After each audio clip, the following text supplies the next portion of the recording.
Bien, pastor, gracias. Bien, pastor, gracias. Buenas noches, hermanos. Vamos a inclinar nuestro rostro y vamos a dirigirnos al Señor con una oración.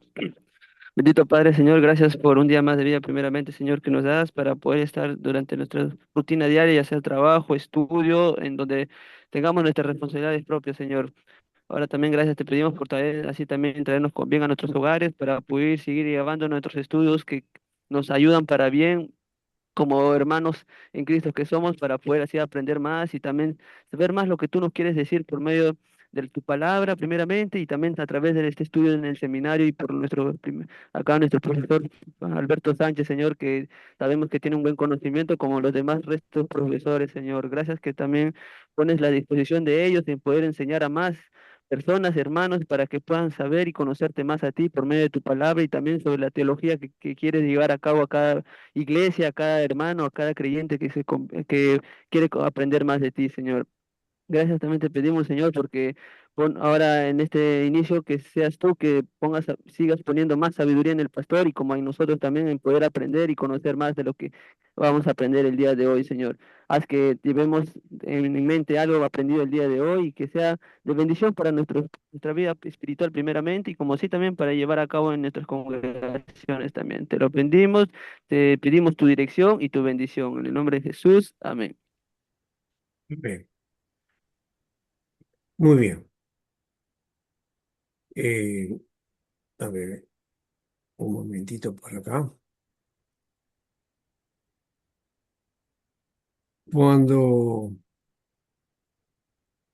¿qué pasó antes de esto?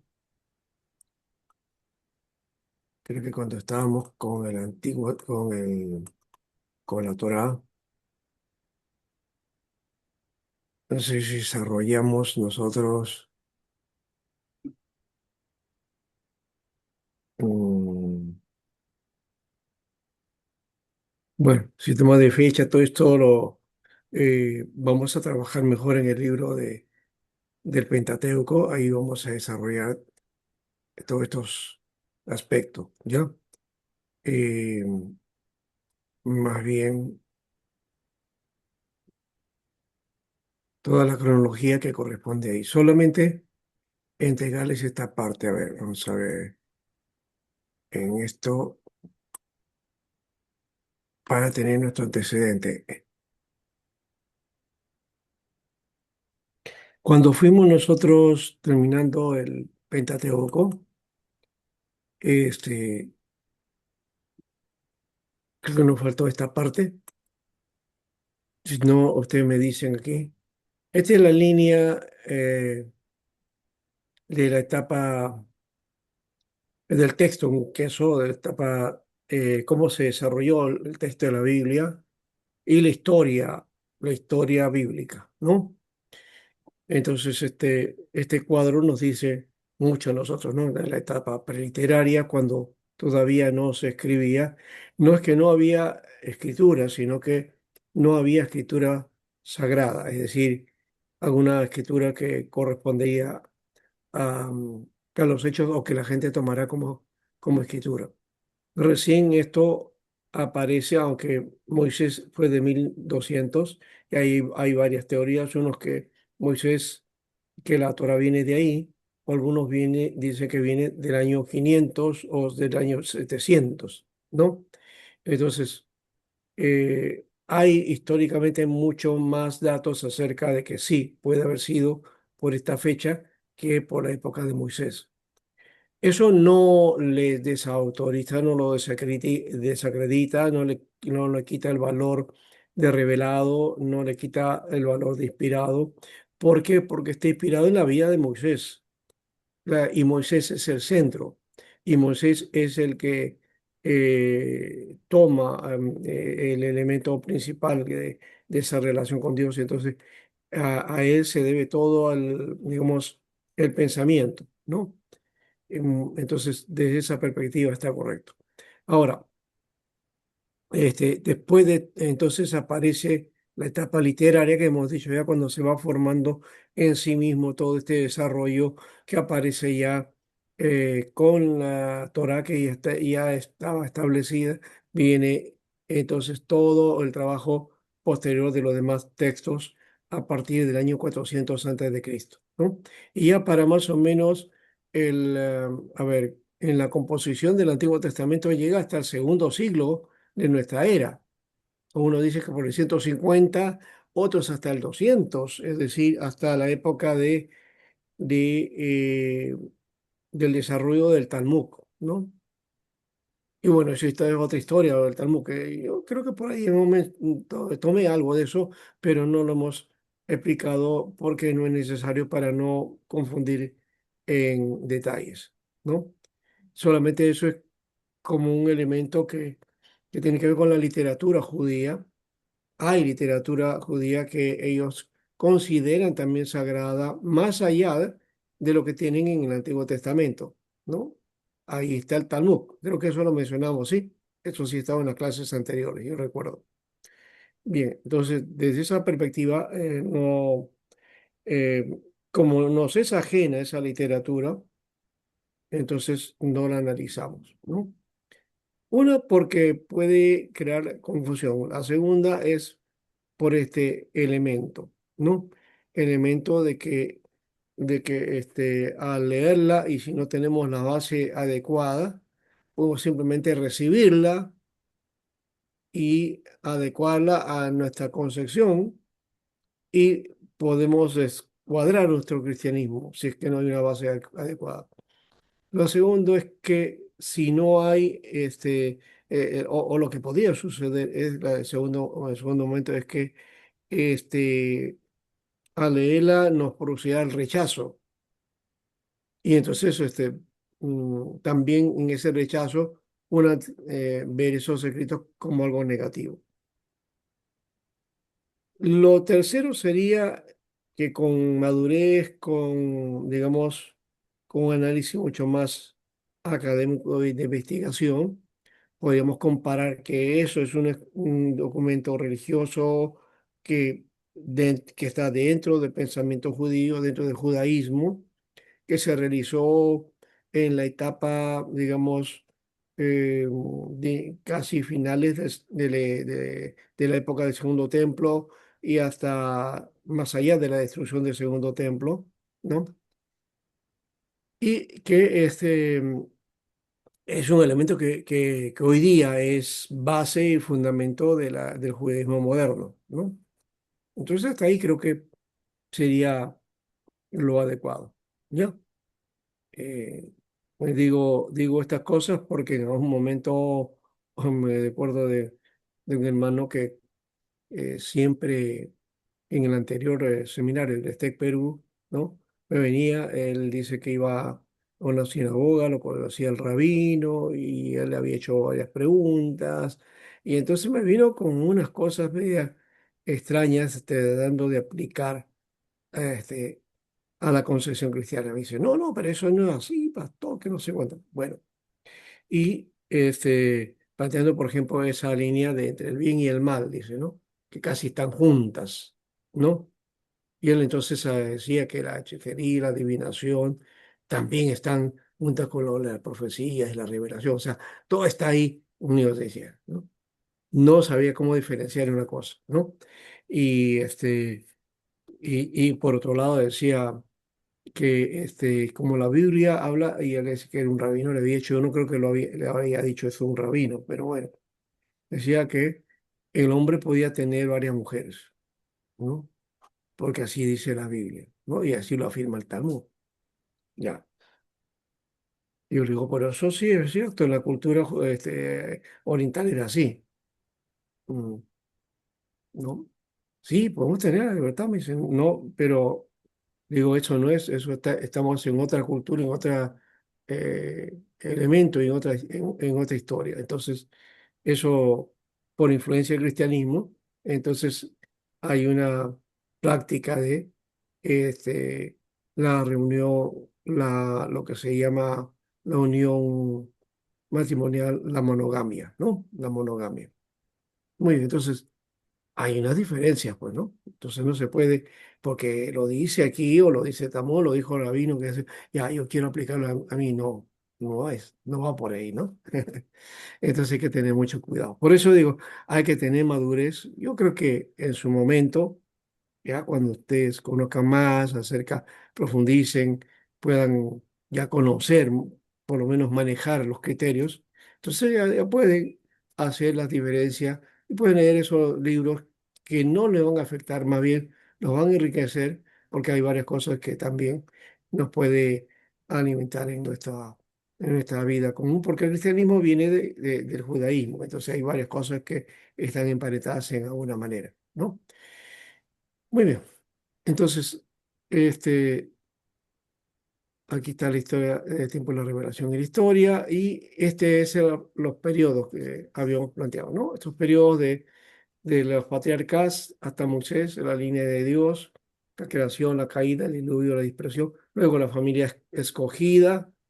No, esa dispersión viene de Babel, ¿no? A eso estamos hablando.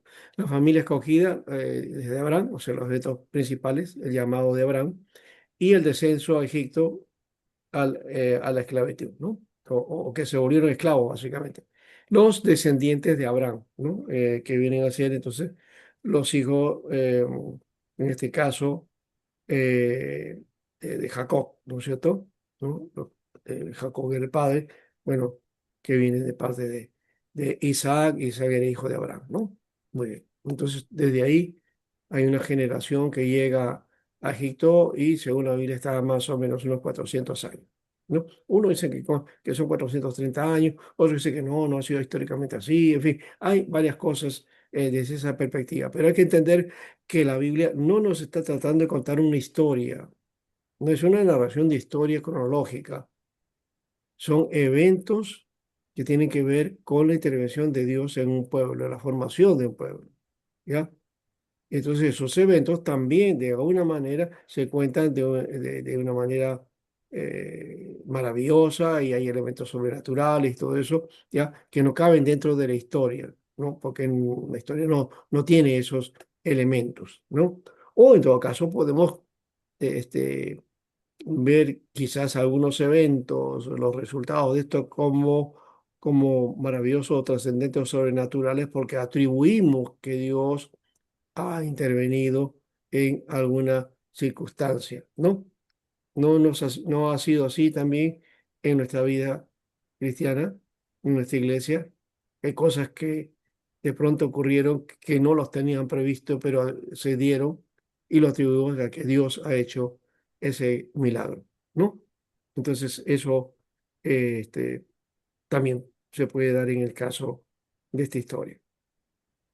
O en todo caso, también tenemos que ver que no es una historia desde la perspectiva de la historia moderna, de cómo se construye la historia moderna, ¿no?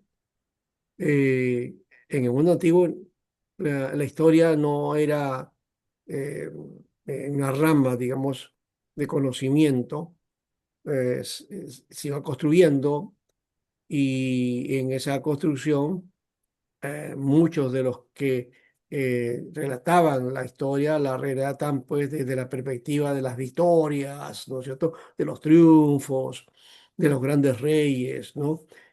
Nunca contaban sus historias de derrota negativa, ¿no? Siempre las cosas positivas. En la historia bíblica encontramos que también de alguna manera hay eso, aunque también nos cuentan las partes negativas también de los eventos que ocurrieron a Israel, ¿no? Pero básicamente sigue la misma línea del Oriente, ¿no? Eh, Hay varias historias que no aparecen en la Biblia o que aparecen en derrotas y que aparece también en documentos, en monumentos hallados antiguos que relatan justamente eso y que confirman las partes de ese evento o de esa guerra o esa historia, ¿no? También tenemos aquí el periódico Los Grandes Líderes, desde Moisés hasta Saúl, está Éxodo hasta Samuel, la salida de Egipto con Moisés, el peregrinar por el desierto, ¿no? De los 40 años, la conquista de Canadá ahora por la guía de Josué, ¿no? O el liderazgo de Josué.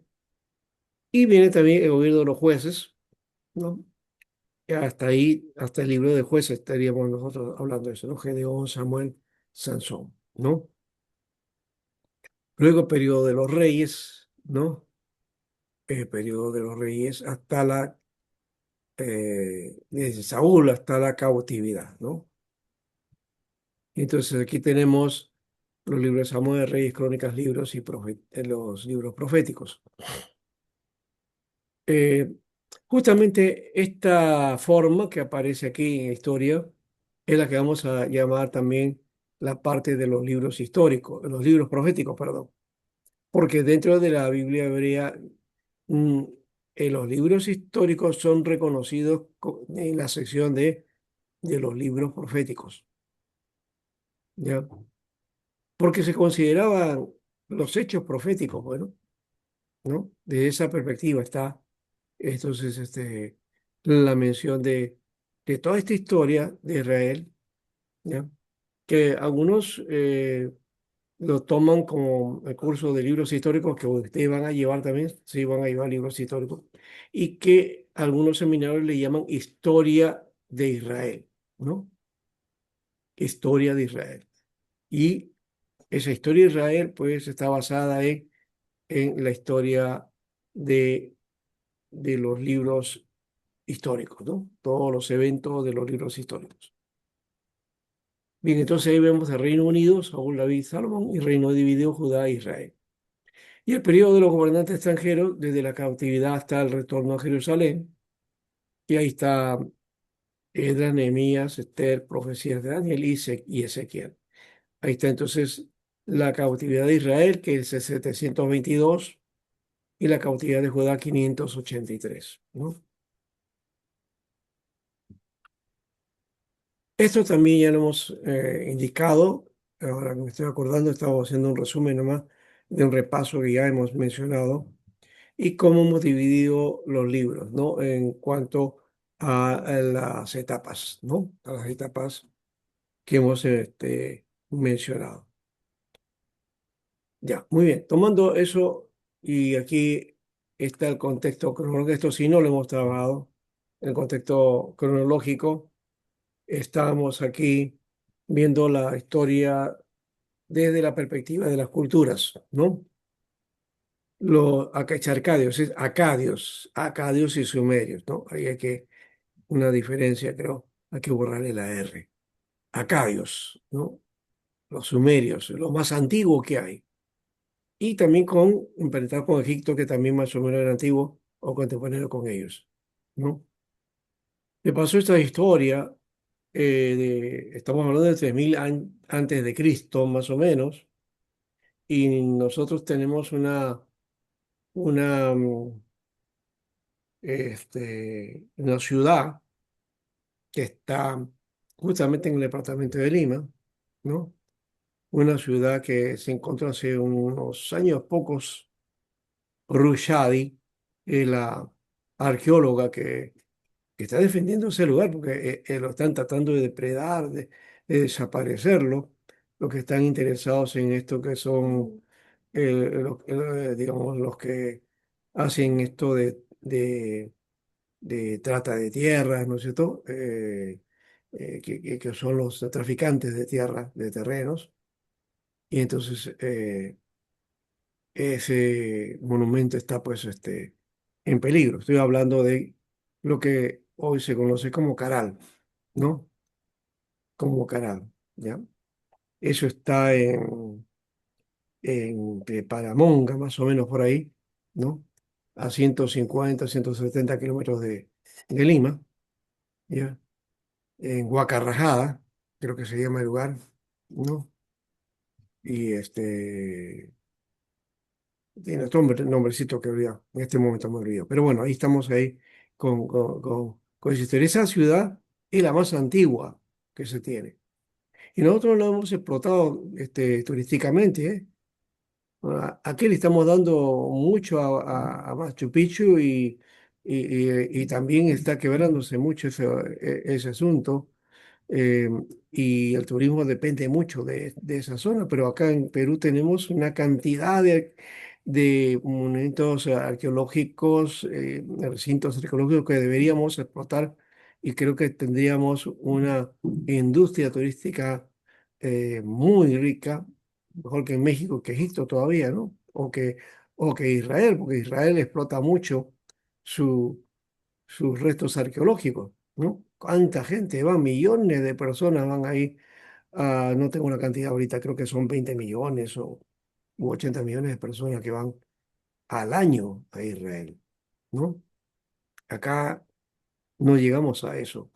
Y Caral es un lugar este, muy, muy importante. ¿Saben cuántos años tiene esa Caral? O esa ciudad viene de cuándo? Más o menos de la misma época de los sumerios, de los egipcios. 2500 a 3000 años antes de Cristo, imagínense. Es lo más antiguo que tenemos, la ciudad más antigua de Latinoamérica, ¿no? Está en el Perú. Mucho antes de los incas, porque los incas son del primer siglo, no, del siglo, los incas aparecieron por el siglo X, más o menos, en nuestra época, ¿no? Ya, pues, Algo así. No tengo ahorita la fecha exacta, ¿no? Lo estoy diciendo así a mano alzada, o a voz alzada. hija, Juan. Bueno, Ah, ay, yo soy hija. no sé si alguno tiene la fecha exacta de los incas, pero bueno, por Ya, ahí me... hijita. ¿Ah? En el siglo, creo que es en el milenio para ¿Ah? adelante, Del 1000, ¿no? del 1000 para adelante, porque Por en eso decía, pues, siglo 1500, 10, 11, por ahí más o menos es la fecha nuestra. Sí, pues. O sea que, porque, bueno, más antiguo. porque creo que los españoles han estado en el Perú casi 500 años de dominio y creo Ya. que la independencia ha sido en 1823 si no recuerdo. Claro, no, eso es otra cosa. Ellos vinieron en 1532, ¿no? Y tomaron el Imperio Incaico, desapareció y que había tenido más o menos unos 500 años, más o menos, ¿no? 500 o 400 años, más o menos, de, de influencia, ¿no? Y los incas, los españoles no estuvieron 500 años, estuvieron solamente 300 años, casi 300 años, ¿ya? No es mucho, pero influenciaron bastante. Pero no es lo mismo que sucedió con los árabes en España. Los árabes en España estuvieron 8 siglos estuvieron ahí, ¿no? Eh, Llegaron por los años 600, 700 más o menos y se quedaron hasta 1492 por ahí más o menos, o 50 por ahí se fueron, ¿no? Entonces tuvieron buen tiempo,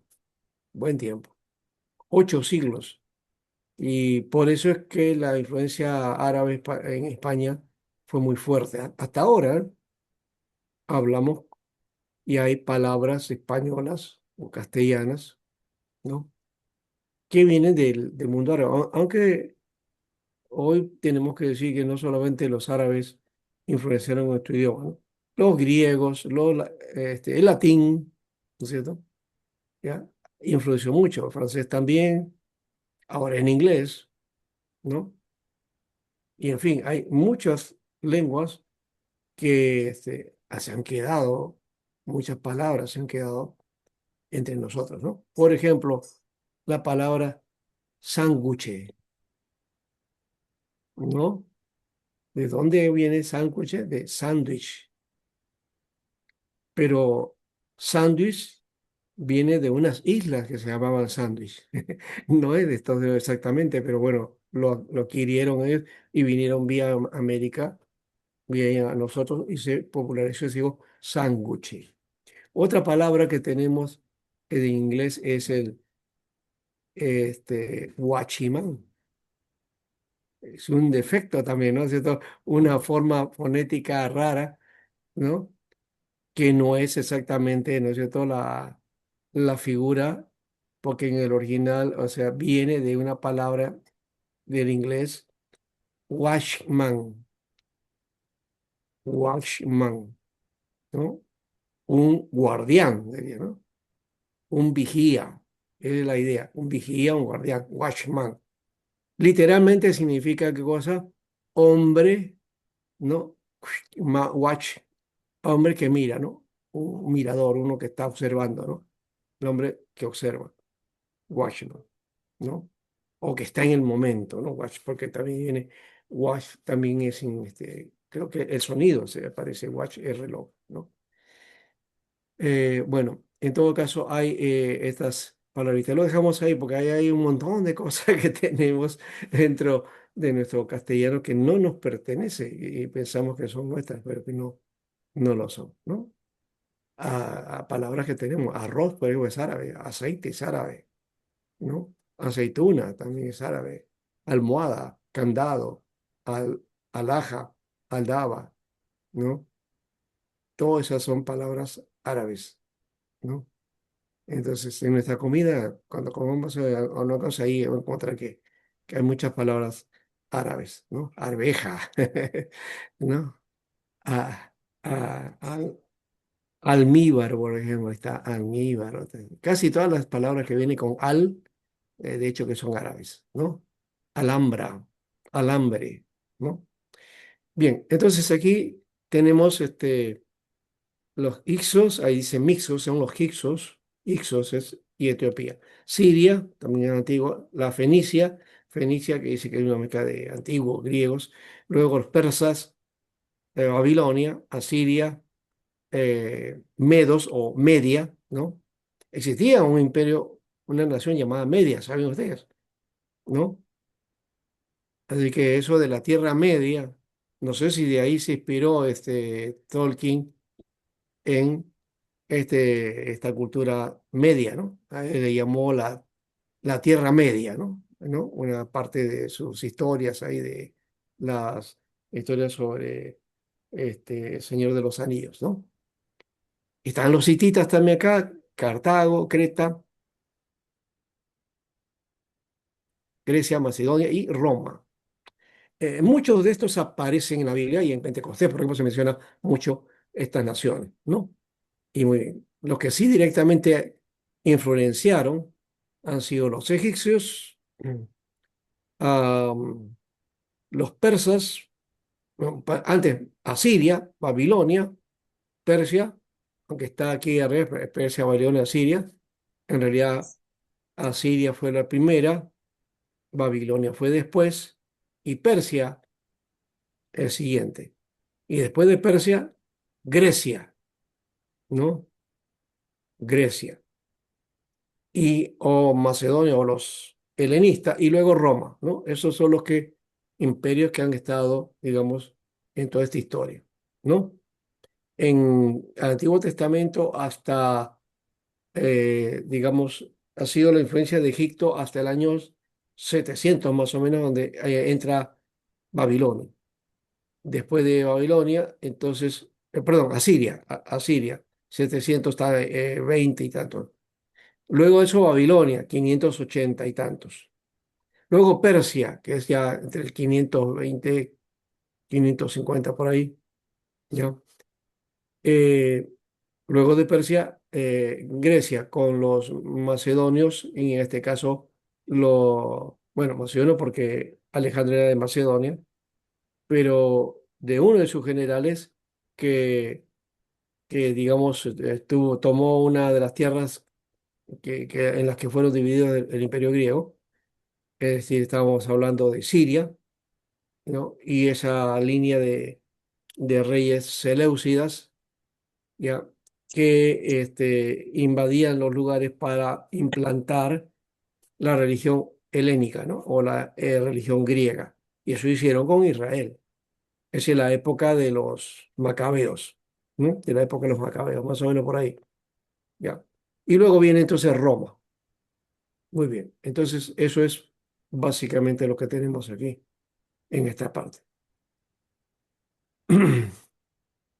Aquí también está de otra manera, ¿ve? Acá está, ¿ve? Está la invasión persa, está Asiria, la Babilonia, ¿no?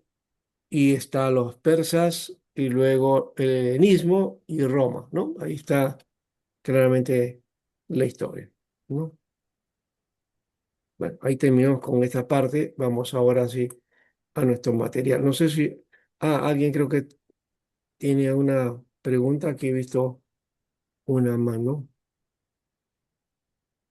No sé si alguien me tiene por aquí, a ver. No, o no es un chat, no, creo que no hay un chat. Ah, está bueno ese chiste, Alexander. ¿Ah? Puede ser, podría ser, no sé si puede ser eso, ¿no? Ah, Alabín, alabán. Podría ser. Ese es como, no sé si sabías eso de abracadabra. ¿Mm? Eso viene del árabe, del hebreo, del hebreo, ¿no? La palabra Kabbalah o Cábala en castellano, que viene de la palabra hebrea Kabbalah, ¿no? Es curioso ese aspecto. Muy bien. Digamos esa parte y vamos a nuestro material aquí que estábamos planteando. Muy bien. Entonces, vamos hacia los profetas llamados Nevi'im y vamos a estudiar hoy día los profetas anteriores, ¿ya? Vamos a ver si nos da tiempo para los profetas posteriores, que eso va a ser la próxima semana. Y también la próxima semana entramos a los escritos, ¿no? Para ir ya afinando. No sé si hay alguna pregunta.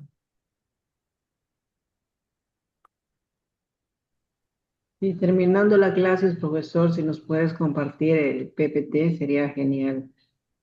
Oh, ya, claro que sí. Yo se lo voy a compartir. La parte de... tengo varios porque este material básicamente hemos tenido que reducirlo porque uno es de curso Pentateuco. Tengo varias ediciones, ¿ya? Y ya le he presentado uno a ustedes. Este de aquí es parte de un material también de un diplomado, entonces que ha sido, digamos, como un curso específico. Acá lo vamos a hacer en una especie de, digamos, como parte del curso, ¿no? Entonces esa es una diferencia. Entonces vamos a tratar de plantear eso, lo ordeno y se los mando, ¿ya? En todo caso, no es uno, son varios de estos, ¿ya? Ahora, la distribución entonces del texto hebreo toma en cuenta el hecho de las invasiones de los imperios asirio y babilonia para hacer la lista, ¿no? Y por eso es que tenemos esta sección de profetas en dos momentos, ¿no? Profetas anteriores y profetas posteriores, ¿no?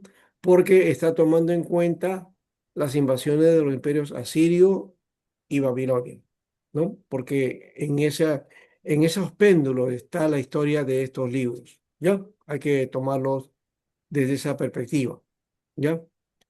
Eh, entonces, son parte de la forma en que Israel veía su historia, ¿no? Entonces, la primera parte de los profetas anteriores, que ahí está casi todos los libros, por no decir casi el 90% de los libros que nosotros conocemos como libros históricos. No está todo, no están todos, ¿no? Porque está aquí Josué, jueces, Samuel, reyes.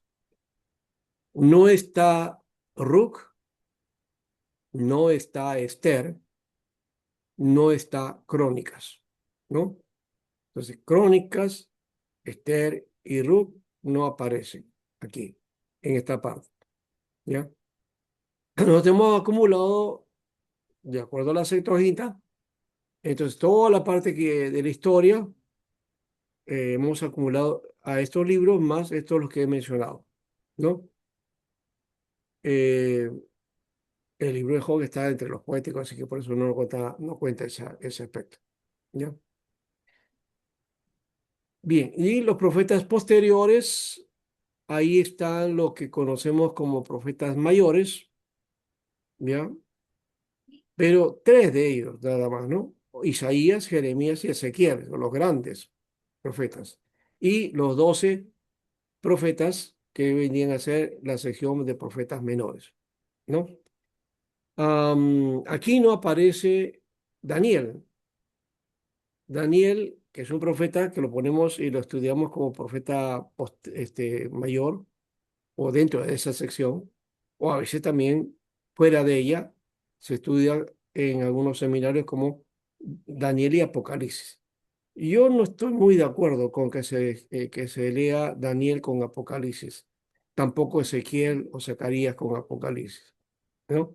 Aunque hay referencia, o sea, lo que pasa es que Apocalipsis nos hace recordar mucho la forma en que narran estos profetas, ¿no? Estos libros, cómo narran las cosas y cómo hay cuestiones ahí muy, digamos, de visiones, alegorías y esas cosas, ¿no? De esa profecía tiene una línea, es decir, está dentro, engarzado más bien dentro de lo que se conoce como la literatura apocalíptica o la apocalíptica, así a secas, ¿no? Entonces, Ezequiel, Daniel, tienen elementos apocalípticos o de la apocalíptica, entendiendo la apocalíptica no como el fin de los tiempos, como se aplica al apocalipsis, sino que apocalíptica es un movimiento, si es que hubo ese movimiento, y sobre todo quedaron, digamos, documentos, quedó documentado, entonces a eso se le conoce como literatura apocalíptica, que comentaba la historia de cómo anhelaban la liberación del pueblo. De ahí nace también la concepción del mesianismo, ¿no? ¿No? Y la esperanza en un Mesías. Entonces, desde esa perspectiva, eso ya aparece cuando ellos están ya más o menos de la época de los macabeos, por ahí más o menos, ya, en las luchas que tuvieron posterior a la cautividad, entonces donde aparece esa figura de un reino nuevo, ¿no? De una dimensión, de una vida nueva, ¿no? De un liberador que iba a llevar a Israel a su máxima expresión, ¿no? Eso es la idea de la apocalíptica, ¿ya? Entonces, no lo he trabajado esto aquí, y yo lo estoy haciendo más bien, este, bueno, no, lo he hecho en un diplomado, ¿no? Que hace un tiempo atrás, no, un tiempo atrás, el mes pasado fue eso, y justamente voy a enseñar en mayo también sobre literatura apocalíptica, pero específicamente literatura apocalíptica. Entonces el libro de Enoc, el 4 de Esdras y el libro de Tercera de Barú también, ¿no? Del Antiguo Testamento. Am, He encontrado un detalle haciendo ese recuento de la historia, que he encontrado algo que les puede sorprender a ustedes y que en esta Biblia, la Biblia del oso, ¿no? ¿No? Aquí están los libros de tercera y cuarta de Esdras. ¿M? Tercera y cuarta de Esdras. Y buscando ahí, ¿no? Este documento, encontré en internet y lo habían sacado de la Biblia del oso. Ahí está. Profesor, Aquí también tienen los macabeos. Ah, eso es lo que Casiodoro tradujo de Reina. Casiodoro de Sí, Reina. En la primera sí, versión está eso. sí, sí, sí, ahí Ah, está. Sí. Bueno, son cosas que vamos uno descubriendo, ¿no? Y que es bueno tener esos elementos porque em, la Biblia del oso, la Biblia de Casiodoro de Reina nos va dando muestra de que, bueno, que esas cosas que tenemos como tradición los evangélicos no tiene peso, ¿no? Porque hay documentos en el Antiguo Testamento, en la de Reina, es decir, en la Biblia del oso, que nosotros no lo tenemos, lo despreciamos, pero que Reina lo puso ahí y lo tradujo al castellano y ahí está, ¿no? Lastimosamente esta Biblia no tiene índice, ¿no? No, no, creo que no se tenía en ese tiempo esa forma. Así que por eso que no me di cuenta del detalle, pero vamos ahí, ¿no? En todo caso, esta referencia es buena, ¿no? Profesor, estuve leyendo yo de Casiodoro de Reina que, bueno, mientras estaba en Ginebra avanzaba su trabajo justamente de la Biblia del Oso. En ese tiempo sí había ya la Biblia traducida, no sé en qué idioma, pero era la Biblia de Ginebra. Pero Casiodoro de Reina pues no quería traducir de idiomas del latín, sino que quería las fuentes originales como el griego y el hebreo.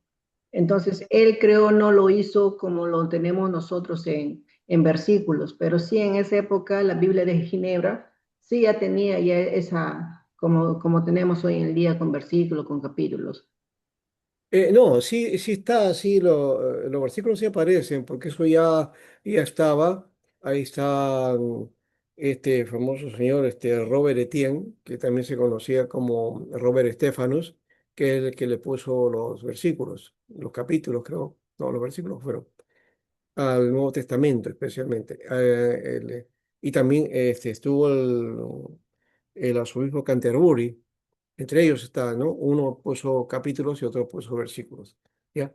Y el caso del caso del Antiguo Testamento fueron de los escribas, pues en este caso, o hebreos, ¿no? Entonces los hebreos le pusieron la forma digamos, de los versículos, los capítulos. Esto ya se debe a los masoretas en todo caso, ¿no? A las masoras.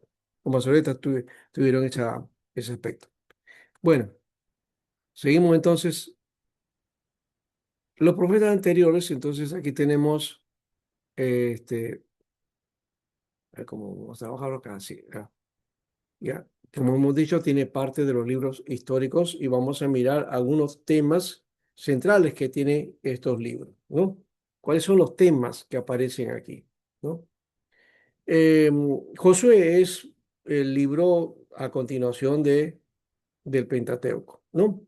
Que algunos estudiosos cristianos, hay algunos teólogos biblistas que han propuesto una hipótesis, una teoría, ¿no? A la propuesta de anexar Josué, porque también es parte de esa historia, ¿no? De la historia posterior a Moisés, ¿no? Que si la idea era ir hasta Canaán, entonces hay que incluir a Josué porque ahí termina la historia, ¿no? Entonces, si no ponemos a Josué y nos quedamos solamente con Deuteronomio, entonces queda trunco toda esa narrativa. Dicen, bueno, entonces hay que incluir a Josué. Y a eso le llaman el exalteuco, ¿no? Es decir, Hex, ¿no? Exateuco, ¿ya? Pero ahí viene el otro problema porque la Torá solamente contempla hasta Deuteronomio, no contempla a Josué, ¿ya? No está Josué ahí contado dentro de la Torá, porque si bien hay un elemento histórico ahí, no es la idea del autor plantear ese elemento, ¿no? Entonces tiene otra connotación. Bueno, Josué entonces, el tema central es la posesión de la tierra por Israel, ¿no? Y es la posesión de la tierra de Canaán, de los cananitas. Originalmente eran cananitas, la gente de Canaán. Dentro de esos pueblos había uno que se llamaba Palestina, no, Filistea, perdón, los filisteos, los filisteos, ¿ya? Entonces, los filisteos eran cananitas, como los amorreos, los jebuseos, los gergeseos, ¿no? Ah, los monitas, ¿no? En fin, había muchos otros pueblos ahí asentados en esa tierra. Dios le dijo que los sacaran a ellos porque esa era la tierra de ellos, porque Dios les había dado eso. Pero esa promesa es para ese tiempo, para la construcción y la formación de ese pueblo ahí. Algunos dicen que eso es para perpetuidad, pero la Biblia cuando habla de perpetuidad no está hablando de una cosa para siempre, no es para siempre, es una idea de perpetuo en el sentido de la preservación del pueblo, ¿no? Ese lugar era dado para ellos, ¿no? Eh, bueno, esos pueblos salieron, se fueron a otros lugares, ¿no? Y hoy día se habla de la historia también, ¿no? De que de eso, entonces cuando Israel salió y se quedó sin esa tierra, porque eso es lo que ocurrió históricamente también, ¿verdad? Ya para el año 70 y el año 135 en especial, todos los israelitas estaban esparcidos por todo el mundo, ¿no? Especialmente en Europa. Y dejaron esa tierra y algunos beduinos quedaron, y también quedaron algunos israelitas por si acaso, sí quedaron algunos, ¿no? Pero aquellos que quedaron pues los más pobres, pues, ¿no? Como cuando Babilonia se los llevó al pueblo, no se llevó a todo Israel, se llevó a la gente que podía producir, a la gente que podía utilizar, ¿no? El mundo persa para hacerlo más grande. Ya, la gente que no tenía capacidad para eso lo dejaron pues ahí, ¿no? Y algunos se murieron ahí o en Egipto y ahí divagaron, ¿no? ¿No? Entonces, este, quedaron también beduinos y árabes y un montón de gente que se van mezclando ahí y los filisteos desaparecieron. No hay filisteos, no existen los filisteos en este momento, ¿ya? Y ninguno de los pueblos de aquella época tampoco existe.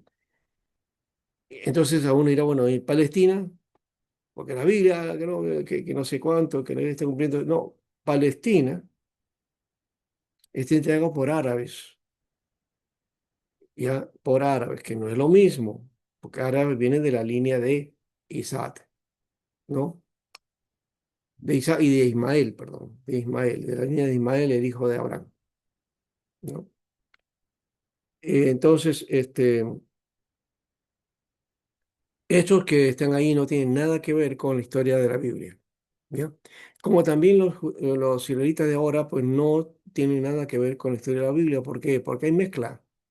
Muchos de los que dicen ser israelitas vienen de Europa, no tienen sangre israelí. Son pocos los que, digamos, son de la misma genealogía, ¿ya? Hay mucha mezcla ahí, ¿ya? Y específicamente muchos de los que están ahí no, pues no son de la línea de Abraham, ¿no? Entonces, hay mucha cosa ahí que no va, ¿no? Bueno, eso es otro elemento y lo dejamos nomás con eso de Israel. La Israel de la Biblia tampoco fue perfecta de paso, ¿no? Una nación dura de servir, ¿no? Pero Dios le ha dado promesas en Abraham, ¿ya? Hoy día hay algún sector radical, religioso, extremo, que está en contra de todo lo que está ocurriendo, de paso. Está en contra de lo que está sucediendo y la forma en que Israel ha arrasado con los palestinos, ¿no? Y, en fin, esa es otra historia, como digo. Lo de jueces, por otro lado, está la opresión de Israel, ¿no? Cómo vivió esa etapa, digamos, posterior a la entrada. Le costó mucho porque no hubo paz, no hubo esa idea de que era la tierra que fluye leche y miel. No es que Dios les haya mentido, porque era un ideal, ¿no? Y no es que iban a llegar ahí, bueno, ahora ya van a encontrar la paz, era como el jardín de Edén o algo así, ¿no? No, tuvieron que ganársela, pelearon mucho. Y esa tierra era árida, era una tierra que no producía mucho. Israel la convirtió en algo muy preciado de esa perspectiva, como la Israel también de la época del 48. Cuando llegan ahí, estaba hecho un desierto. No llueve mucho ahí, ¿no? Entonces, inventaron una forma de técnica de riego por aspersión para ir sembrando en los lugares, ¿no? Y hoy día Israel te produce de todo y maravillas, ¿ah? Maravilloso. A ellos importan muchas cosas. Y ahí viene lo que se conoce como manzana de Israel, creo que se llama, ¿no? Así, algo así. Es una manzana muy especial. Y otros tipos de frutos también que hay ahí. Uno de estos, la granadilla esa que tiene frutos de color rojito, ¿no? Como unos cuadraditos, ¿no? Bien apetujados. Esa, por ejemplo, es una fruta nacional que aparece en el templo. Hay muchos símbolos que que vienen de allá, ¿no? Bueno, esa etapa de Josué y Jueces encontramos una línea, o algunos le llaman también a esta época, en donde no había el gobierno humano, sino una teocracia. Dios gobernando por medio de los líderes o por medio de los jueces. Bueno, líderes llamados jueces, ya, antes de Josué y de Moisés, ¿ya?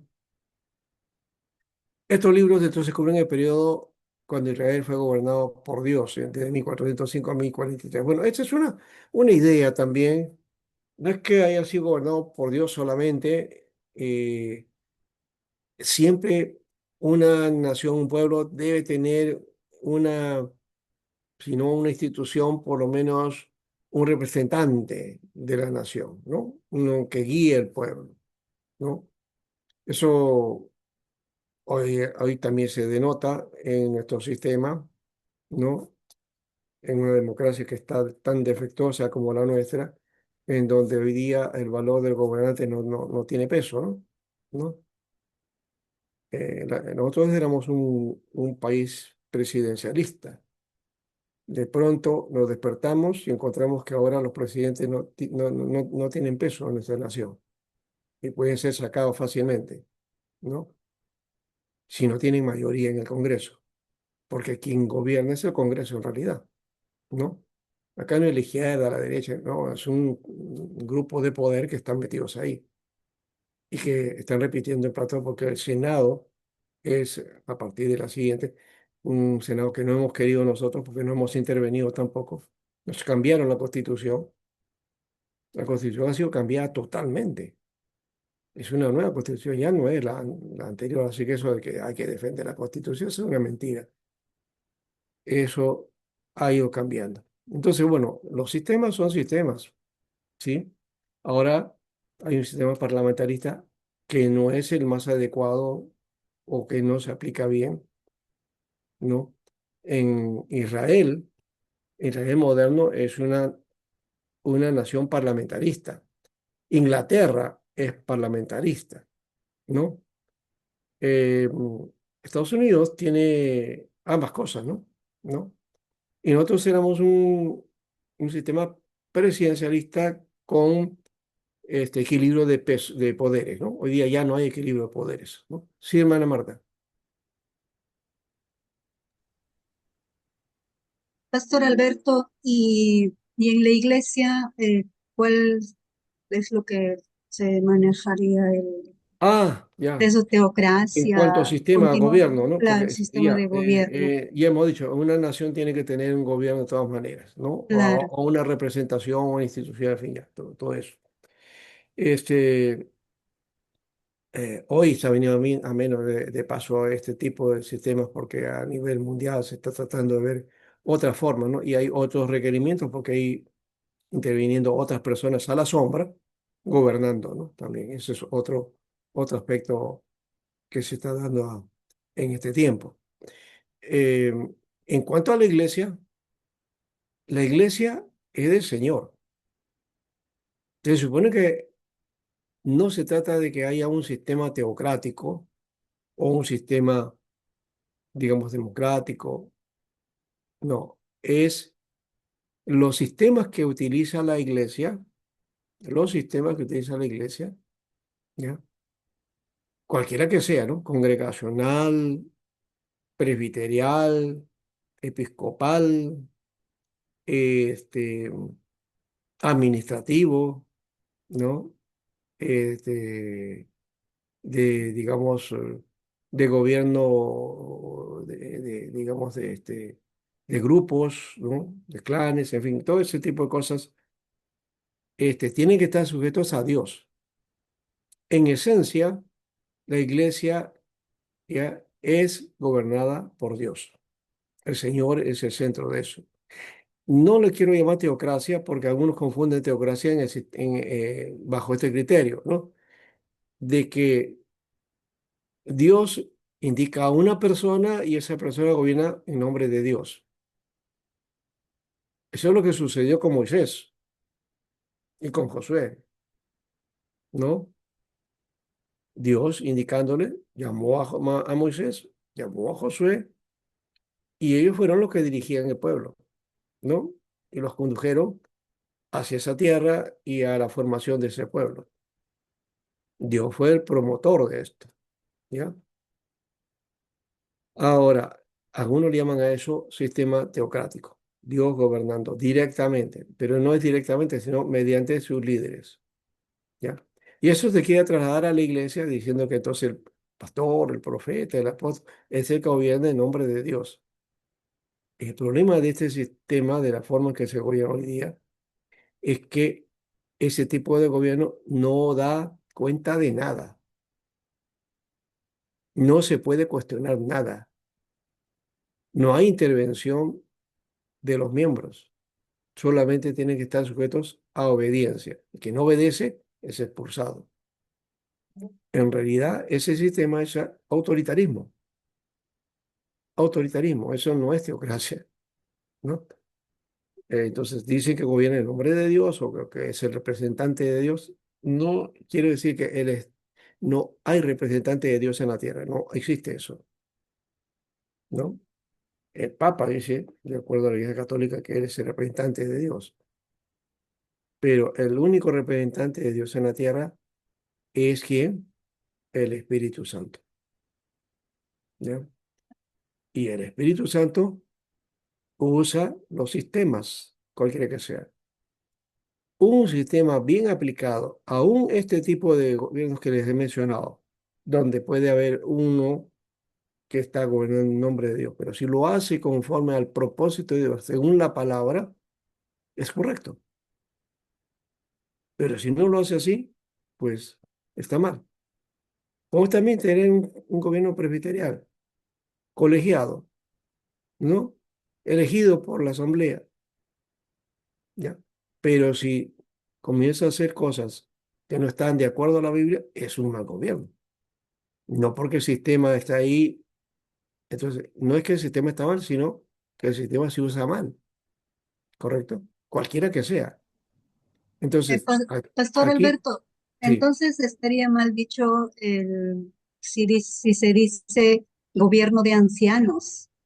En cierta manera, No, sí, ese el gobierno de labor de ancianos, los ancianos sí. son los que hacen una decisión, algunos temas, sin consultar a la iglesia, a los miembros, ¿no? Ellos lo que deciden se tiene que realizar y Ya, ellos, si hay algún comportamiento del pastor, bueno, he estado leyendo, ¿no? Si hay algún comportamiento que no va de acuerdo a la constitución que han puesto, entonces también ellos pueden tomar una decisión, o sea, así es. decisiva, Sí, sí, sí, ¿no? sí. Para poder hacer Esa es la potestad de este sistema. Esa es la potestad. No está mal tampoco, porque se supone que todo eso tiene que ver con estar sujeto al proceso, un proceso que se hace mediante la Biblia. Moisés también tuvo eso. Moisés también tuvo ancianos de esa manera.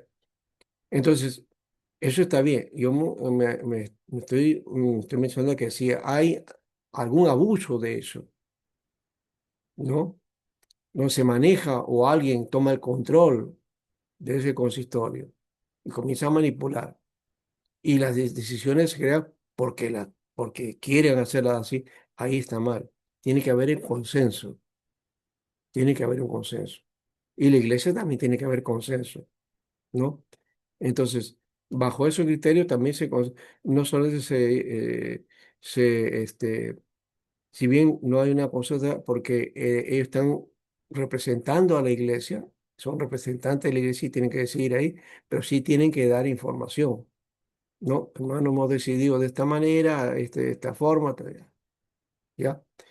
Y ya el presbiterio mm, ahí se resuelve y da sus informes respectivos, ¿no?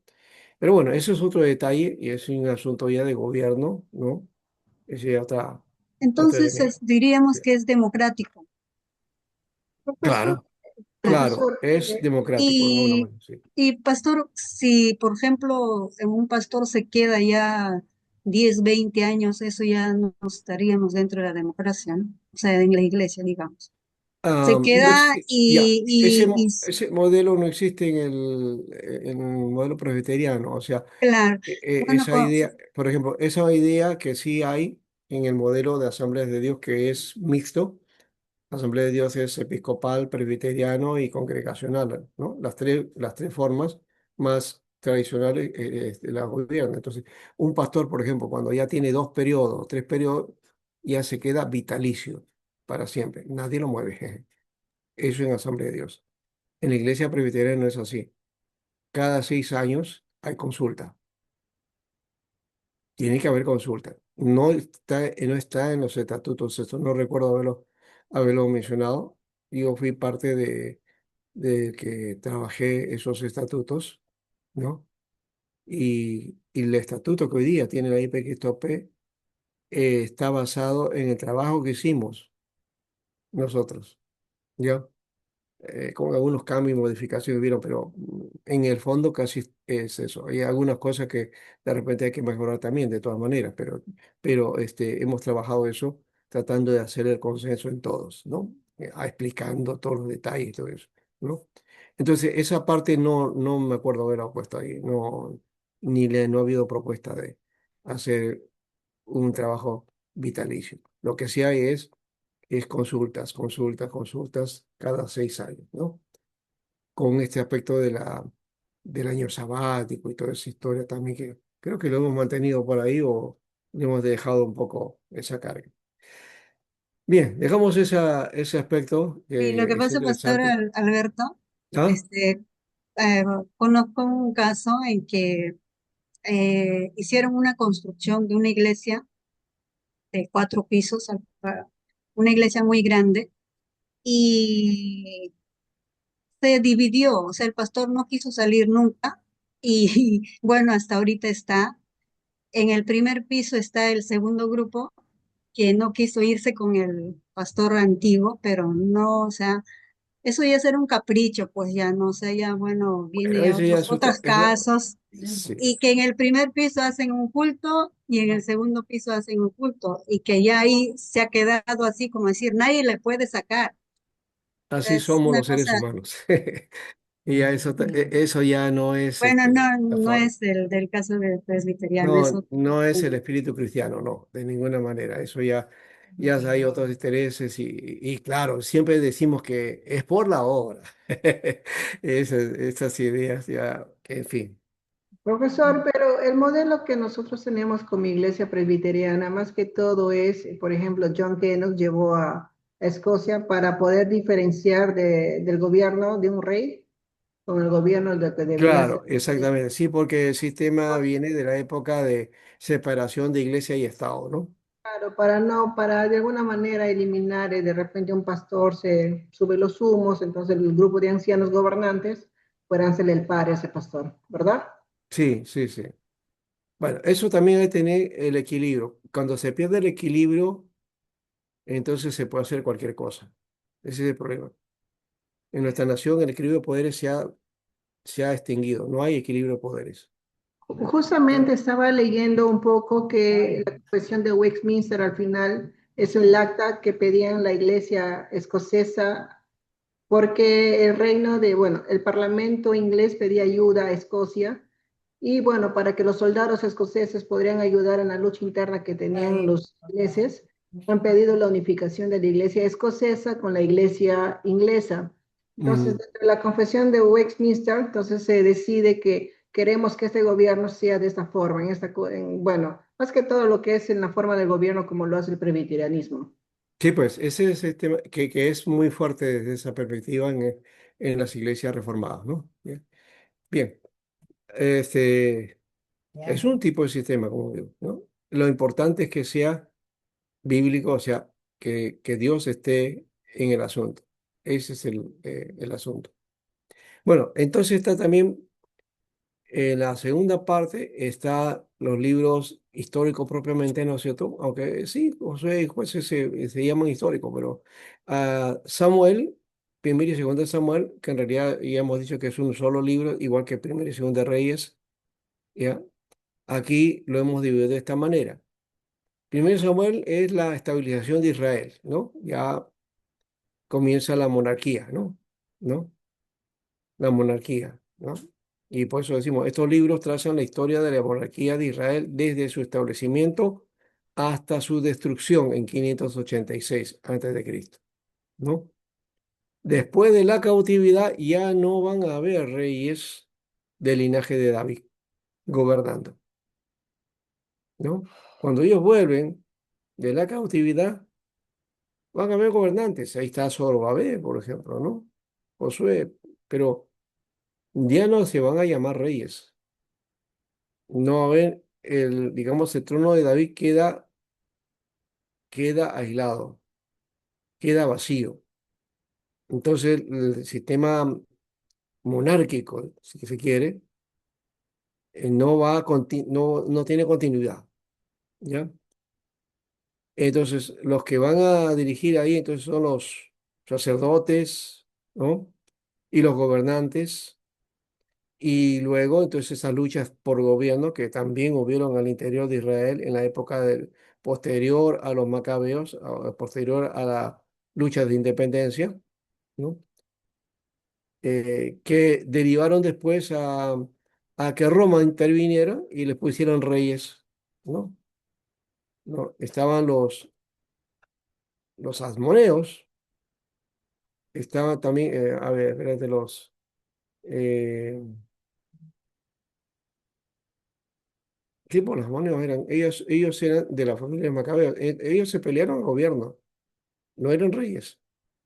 Entonces intervino Roma y mete a un rey, o sea, a un rey que era Antipas, ¿no?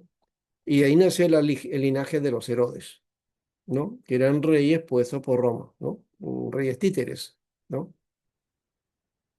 Entonces, de esa época, Israel ya pierde otra vez su autonomía, ¿no? Ya tienen reyes, pero no son reyes exactamente. Por eso es que cuando viene Jesús y los magos le dicen a Herodes, el grande, le dice, hemos venido a ver al rey de Israel, al rey de Israel. ¿Dónde está? Que se ha nacido un niño, dice, así que es rey. Pensaban que estaba en palacio. Y entonces él se entera de eso y quiere matar a ese niño porque es su competición, ¿no? Su competidor, ¿no? Por eso fue, ¿no? Arrasar con ese rey porque su reino estaba en peligro. Él pensaba de esa manera, ¿no? Claro, la historia es otra. Bien, entonces aquí está toda esta historia de Samuel, la estabilidad de Israel, segundo de Samuel, la expansión de Israel, primera de Reyes, los 10 primeros capítulos, la glorificación de Israel, primera de Reyes 11:22, la división de Israel, ¿no?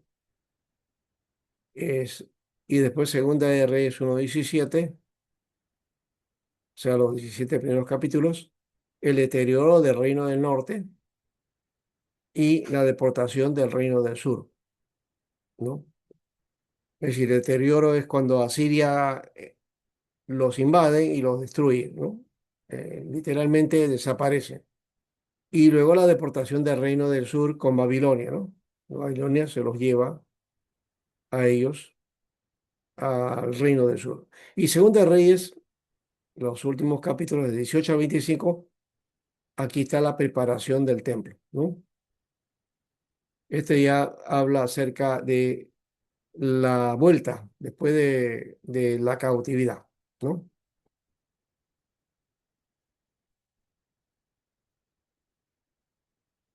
Ahora, ¿por qué se le llama profetas?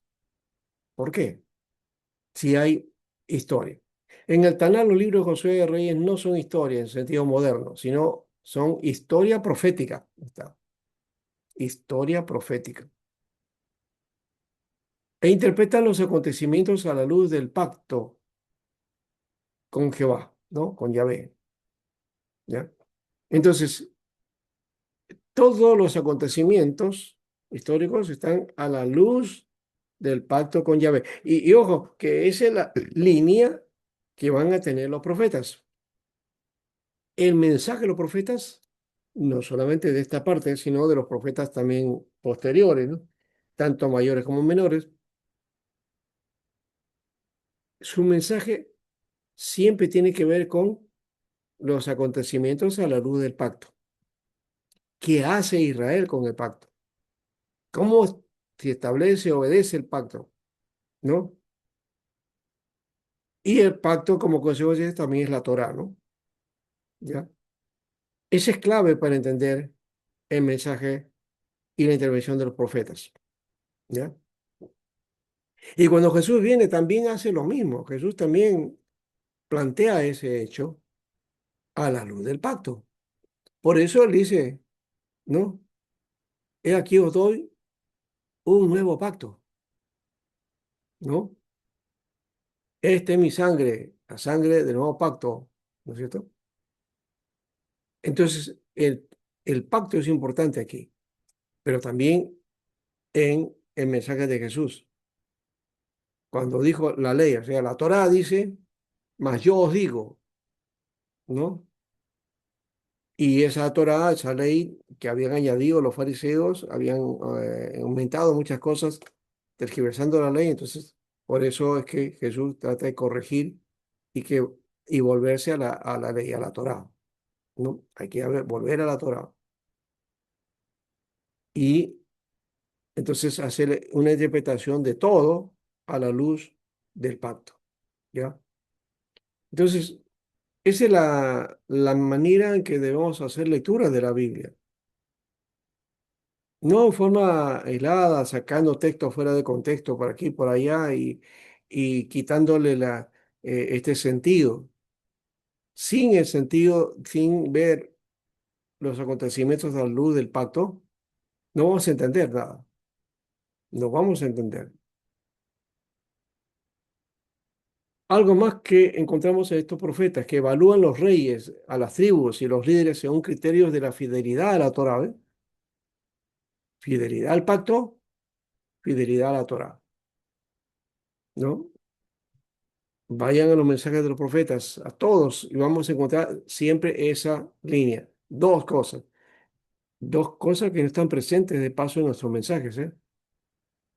Y uno dirá, no, pues que perteneces a Israel. Vamos a ir, vamos a ver eso después. Por otro lado, el narrador tiene voz profética, es decir, hay un mensaje profético. El sentido de la predicación dentro de estos libros es una voz profética que denuncia no solamente los pecados que nosotros llamamos pecados, ¿no? Pecado sexual, pecado de violencia, qué sé yo, ¿no? Ya. No, habla, esta voz profética habla del criterio de que como el gobierno, cómo se comportaba el pueblo, como no había fidelidad al pacto, no había fidelidad a la Torá, entonces había injusticia, quebrantamiento de la ley, ¿no? Había prevaricación. Los jueces compraban sus determinaciones. Lo jurídico era quebrantado, la verdad era tirada al suelo y los reyes hacían lo que querían y el pueblo era explotado. Eso lo denuncian estos hombres, ¿no? Esto que le estoy mencionando suena político, suena a denuncias políticas, a denuncias sociales, pero eso era lo que hacían los profetas, pues. Nosotros lo hemos espiritualizado, le hemos dado un carácter espiritual a este asunto y entonces que la obediencia a Dios, que estar bien con Dios, que demos nuestros diezmos, que nos comportemos bien, que estemos en iglesia, que ya, entonces ya Dios ahora está contento con nosotros. No es así. A la luz de esto, a la luz del pacto, no es así, ¿no? Entonces había que revisar en todo caso porque el calvinismo y la iglesia presbiteriana sigue la línea de la teología del pacto de paso también, ¿no? Entonces estamos más cercanos a eso que la Biblia indica y no somos dispensacionalistas, ¿no? Que ya lo mencionamos en su momento, ¿verdad? Y ya lo hemos dicho. Y de paso alguien me envió el libro ese que, Panorama de la Biblia, lo colgó ahí en el grupo, ¿no? No sé quién fue, pero seguramente fue alguien que me lo pidió, porque ese trabajo lo hice yo. Yo me dediqué a escanear ese material, ¿no? Ese no está escaneado en ninguna parte, es mía. Si por ahí está en las páginas web, lo encuentran ustedes, eso lo hice yo. Bueno, ahí estamos. Hice varias versiones, inclusive. Traté de mejorarla y limpiarla también, ¿no? Porque algunas no estaban muy bien hechas, entonces comencé a trabajar en eso, limpiar las hojas para que esté nítido y todo eso. Pero bueno. Así que la historia de Israel es teología narrada, ¿no? Sí, es teología narrada, no es teología de conceptos. Ahí viene el problema. Nosotros usamos teología en forma de conceptos, en forma de acumulación de doctrina, de pensamientos, cuando la teología es práctica, es acción, ¿no? Deberíamos plantear eso. Entonces, ¿qué encontramos aquí? Obediencia, bendición, desobediencia. Luego, juicio, ¿no? Ese es el aspecto teológico hablando desde la intervención de parte de Dios y cómo el hombre respondía, ¿no? Obediencia a Dios, la bendición que venía de Dios, después, como te sentías feliz que Dios ya te bendeció, ahora te relajabas, pues, ¿no? Y entonces venía la desobediencia. Y luego Dios siempre venía y hacía juicio, ¿no? Y luego otra vez te rescataba, ¿no? Porque había lo que llaman avivamiento. En el mundo moderno le he llamado avivamiento eso, ¿no? Pero era un despertar, ¿no? Despertar del pueblo mediante los jueces, ¿no? Y otra vez seguía la línea, ¿no? Seguía la línea, seguía esa rueda. Obediencia, bendición, desobediencia, juicio. Posible que esa sea también la nuestra, aunque no la miramos de esa manera, ¿no? La obediencia no era solamente obediencia así a rajatabla, ¿no? Legalista de lo que dice Dios, ¿no? Ya tengo que hacer eso porque si no, Dios me castiga. No, obediencia por fidelidad. Primero, es decir, la obediencia tiene que ver con fidelidad al pacto y fidelidad a la ley, a la Torah. Dos cosas claves ahí en la vida de Israel, para que después todo le vaya bien en la vida, para que marche bien, para que todos prosperen, para que todos sean bendecidos, para que todos, no yo o mi familia nomás, ¿no? Esa idea individualista, ¿ah? Es contraria a la idea comunitaria de la Biblia, ¿no? Dios forma un pueblo, por eso forma una comunidad. Y la iglesia es una comunidad de fe también, por eso es necesaria. Pero nosotros lo hemos vuelto al revés. O sea, yo necesito de la iglesia, yo necesito de Dios. ¿Para qué? Para que me alimente, para que ya cumplo con Él todo y Él me habla, ya. Pero eso es individual, muy personal. No digo que eso no sea necesario, sí lo es, pero lo hemos hecho tan individualista que lo disociamos de la comunidad. Y por eso a veces en la comunidad de fe la relación no es muy buena, ¿no? Hay que asociar eso, la comunidad. Por lo menos los jóvenes creo que sí lo hacen en parte, ¿no? Se entiende mejor todo eso, pero cuando ya uno va creciendo, los intereses, las preocupaciones, las ocupaciones, y ya van demarcando la cosa y se hace uno indiferente, ¿no? Pero eso debe cambiar, ¿no? Ahora, muchos investigadores llaman a Josué y Reyes la historia deuteronomista. Sí, eso es lo que dice Martín Nock, ¿no?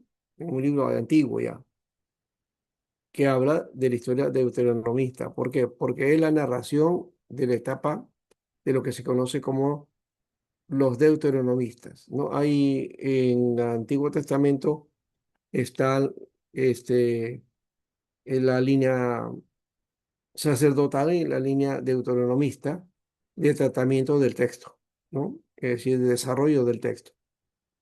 Eso sí está, por lo menos está establecido, o sea, aceptado eso. Lo de yavista y jehovista no, no tanto, pero sí el hecho de el deuteronomista, entonces ya sabemos quiénes son, ¿no? ¿No?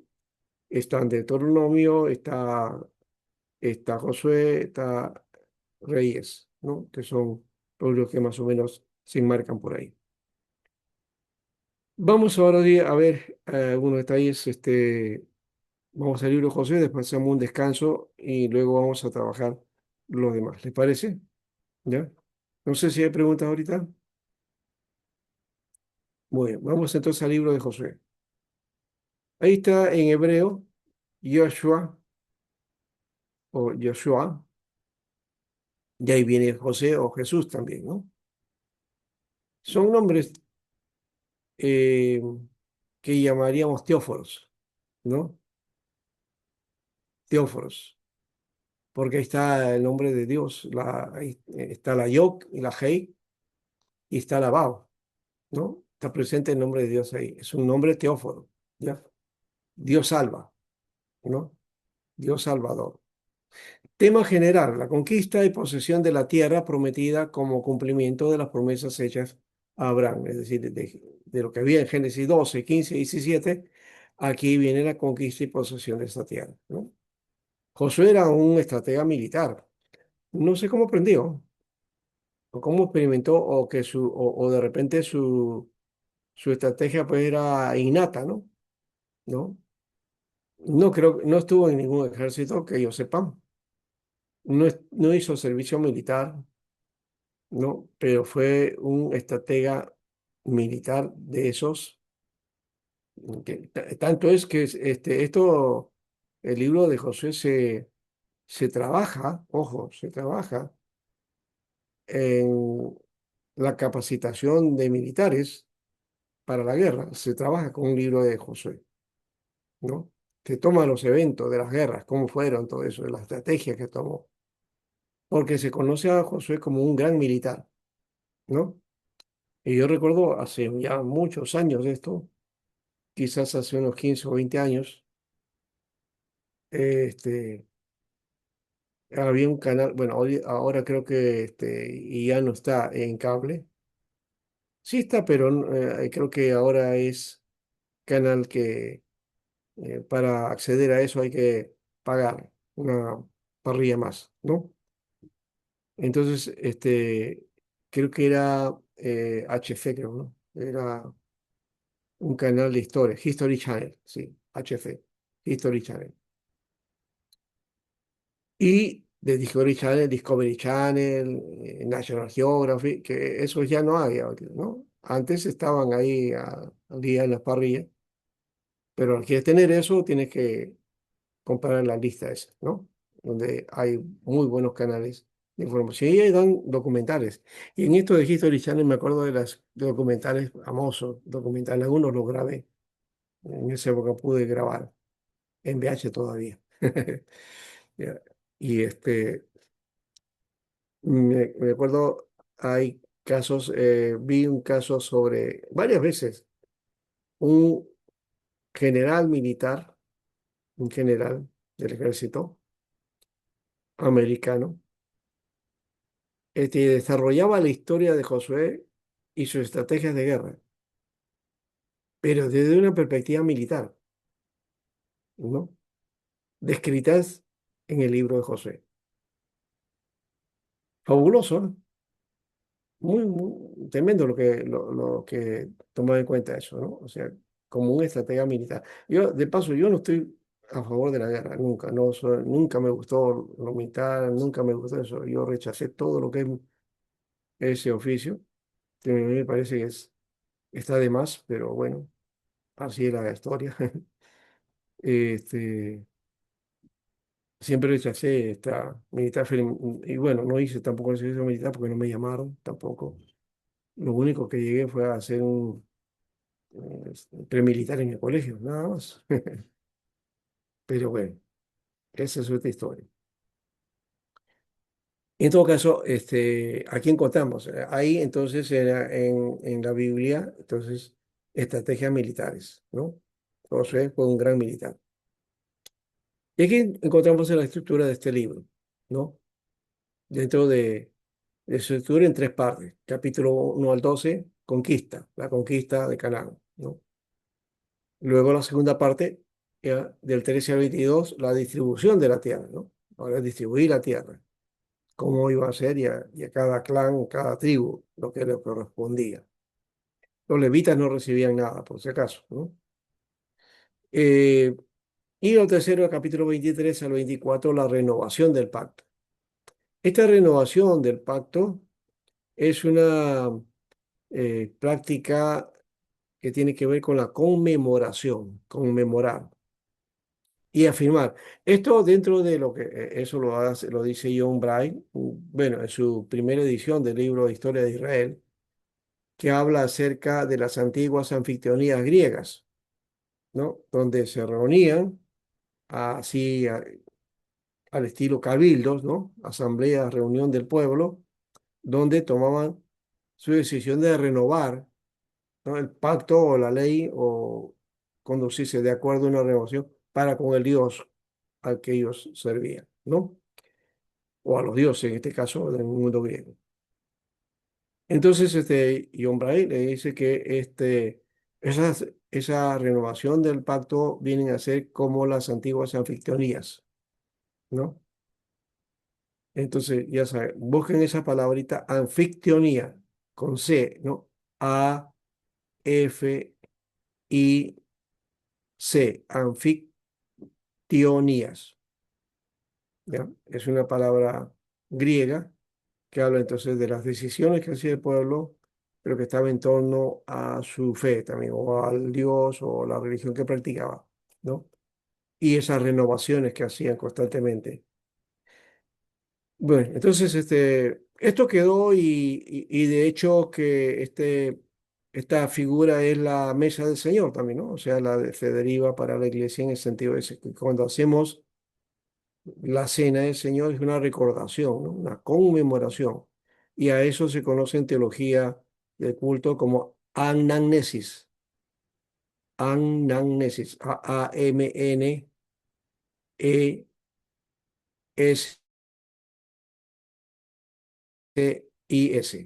Anamnesis.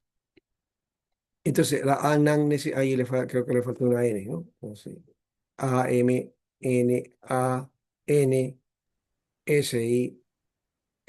Como el anamnesis Anamnesis. de la historia clínica, algo así. Ah, Ah, también, no, bueno, tú también, como estás tenemos una dentista por si acaso, una promoción ahí. Nuestra hermana nos puede dar una promoción para eso, ¿no? Ya. No tengo el propio dentista por acá, pero vamos a ver, un día vamos a probar eso, cómo va el, el trabajo que es necesario de dentista, pero ¿quiere de qué especialidad es? ortodoncia, Pastor Alberto. Ortodoncia, mira, está muy bien. Ortodoncia, ¿no? Para corregir a los dientes. Bueno, yo no los pude hacer, los tengo así, de esa manera, pero por lo menos ahí están. Entonces vamos a ver. Esta es un bosquejo, una estructura del libro, y acá está el bosquejo del libro, ¿no? Entonces, dentro del bosquejo del libro, aquí está la conquista del territorio de Canaán, 1 al 12 al 24, ¿no? Que es la primera parte. La comisión divina, 1 al 6 27. Y dentro de eso están los preparativos para cruzar el Jordán, el cruce, ¿no?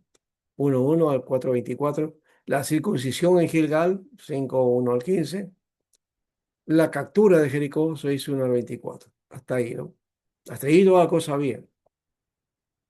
Luego viene la segunda parte donde viene el fracaso de Jaí, un pueblo pequeño, 7 1 al 8 29, donde son derrotados, ¿no? Ellos venían de una tremenda victoria en Jericó. Cuando vieron a Jair, uy, este es pan comido, ¿no? Mandaron un grupo pequeño nomás, pero ocurrió todo lo contrario, ¿no? Salieron disparados y fueron derrotados, ¿no? ¿Y fue por qué? Porque hubo un pecado, ¿no? ¿No? Se apartaron el pecado y vino el triunfo final, ¿no?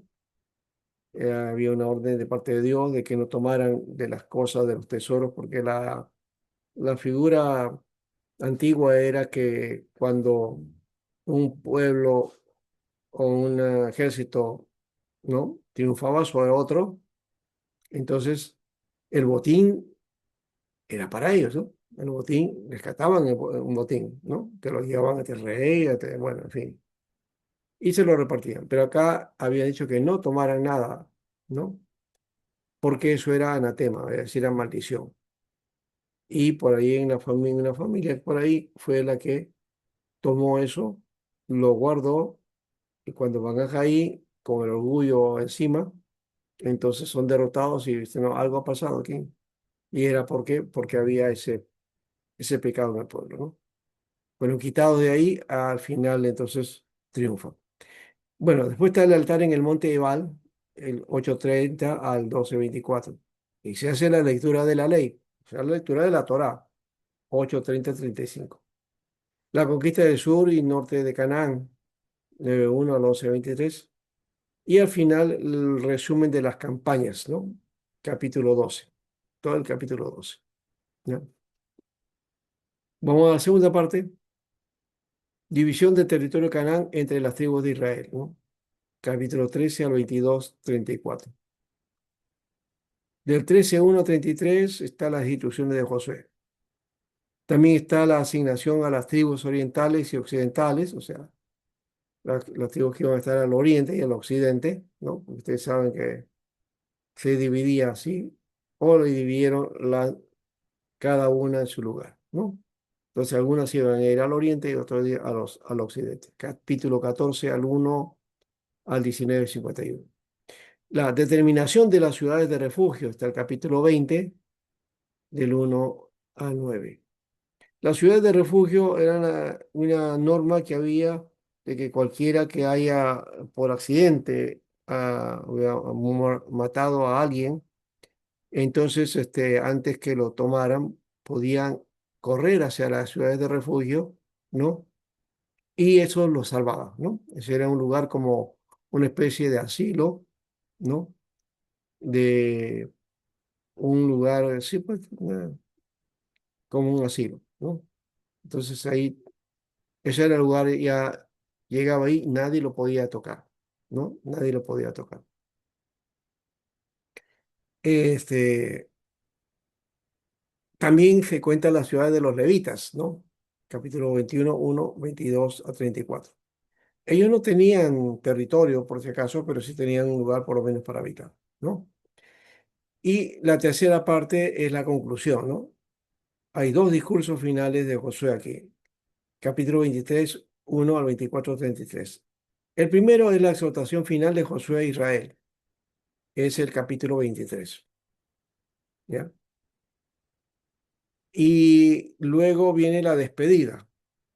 Ese discurso de despedida, donde también se cuenta la muerte de Josué, ¿no?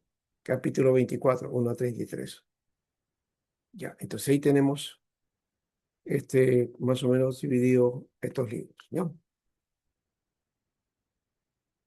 Esta es la parte de la historia de este libro. Aquí está la estructura de Josué, pero visto desde una perspectiva, digamos, pastoral, ¿no?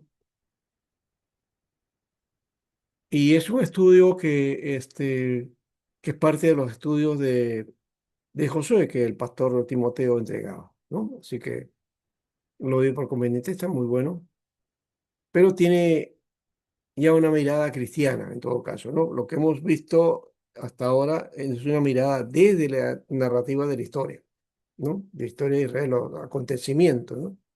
Todo lo que ocurre con los eventos, ¿no?, de desarrollo de Israel en la Tierra Nueva. La estructura de Josué aquí entonces, el tema del capítulo A, que se aférrate a la promesa, por eso son títulos ya más sugestivos de predicación, de mensajes evangélicos, ¿no? Porque aférrate a la promesa, servir al Señor, al siervo del Señor, cruza el río Jordán siguiendo el arca del pacto, levanta el monumento conmemorativo, revisa tu relación básica con Dios, ¿no? Bueno, entonces está mezclado ahí. Ahí en esa primera parte está la división mediana, el cruce del Jordán y un texto bíblico, ¿no?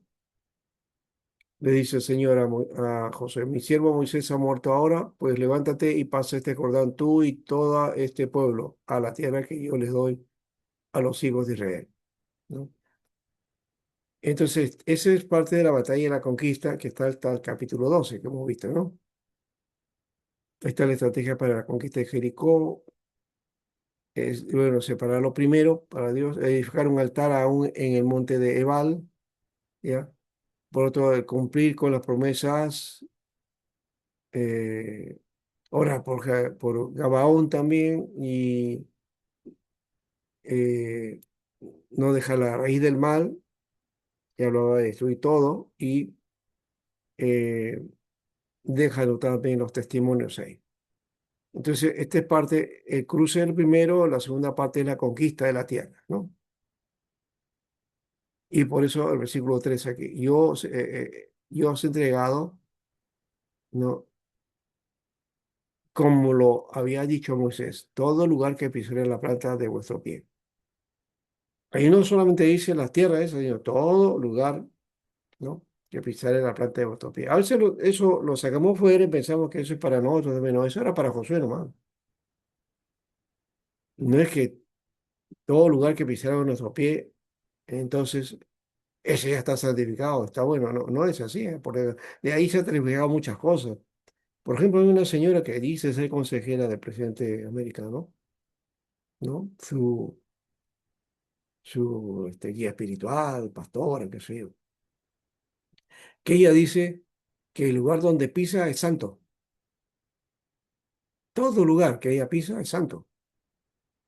Si va al mercado, ese lugar se convierte en lugar santo. Si va a una estación de carro, ahí ese lugar se convierte en un lugar santo. ¿Por qué? Porque dice que todo lugar que pisare la parte de vuestro pie, ¿no? Ya, será entregado, ¿no? Será tuyo. Una mala aplicación del asunto, porque el hecho de que estemos pisando un lugar, eso no se convierte en santo, ¿no? Porque está la presencia mía. Ah, ya, es que eres muy espiritual, pues, ¿no? Entonces, porque como eres santo, tan santo, que entonces emana santidad y todo se convierte en santidad. Eso es el único que hacía eso era Dios. Y hace eso. Dios sí. Pero y los hombres de Dios también, en el caso de Moisés, todo eso era más objetivo. Hoy día ya no tiene esa misma figura, ¿no?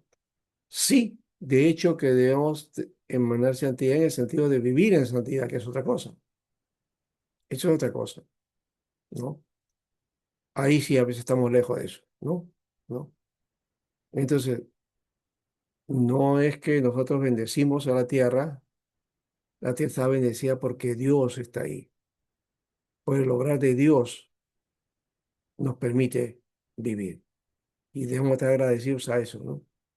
Y agradecidos a Él. Ya, seguimos entonces con esta parte del 13 al 22. Está dividido aquí en las tres partes que hemos mencionado, ¿no? Solo que en la primera acá está el cruce y la conquista. Aquí está la segunda parte, ¿no? Del 13 al 22. Dice, te queda todavía tierra por conquistar, a fe de Caleb, que pide Hebrón, la porción de la tribu de Judá, la porción de la tribu de José. Aquí no titubees, ¿no? No dubitar. Cristo, la ciudad de refugio. ¿Te das cuenta? Por eso digo que es una aplicación cristiana. La ciudad de refugio lo pone como Cristo, ¿no? Que está seguro con él. Las 48 ciudades donde residían los levitas, ¿no? Y el principio del reino de Dios. Entonces, aquí se hace un estudio, pero desde una mirada cristiana, ¿no? Lo que hemos hecho hasta ahora desde la mirada del Antiguo Testamento, ¿no? Desde ahí. Ujú.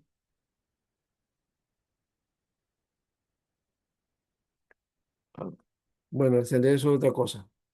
Este, yo estaba comentando nomás, no voy a mencionar más acerca de lo que está sucediendo en este momento en nuestro país. Ahí nomás. Este, otra cosa que aquí tenemos que plantear es que toda esta sección es la distribución de la tierra. la distribución de la tierra.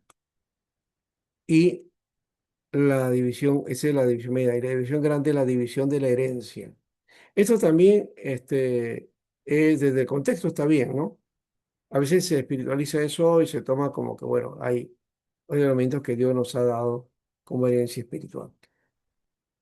Y dice acá, versículo 4: desde el desierto y el Líbano hasta el gran río Éufrates, toda la tierra de los Eteos, hasta el gran mar donde se pone el sol, será vuestro territorio. Habla del Líbano, del río Éufrates y de los Eteos. Pero eso dice la Biblia, pero nunca fue. Israel no llegó hasta el Éufrates, no llegó a los Eteos, ¿no? Eso está por Irán, pues, ¿no? Por lo que ahora es, hasta por allá.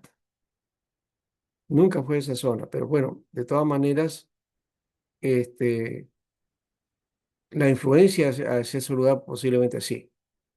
Bueno, y 23-24 va a estar el sermón de despedida de Josué, el énfasis, el final de la vida de Josué, y el versículo 5 que dijo: nadie te pondrá a hacer frente en todos los días de tu vida. Como estuve con Moisés, estaré contigo. No te dejaré ni te desampararé.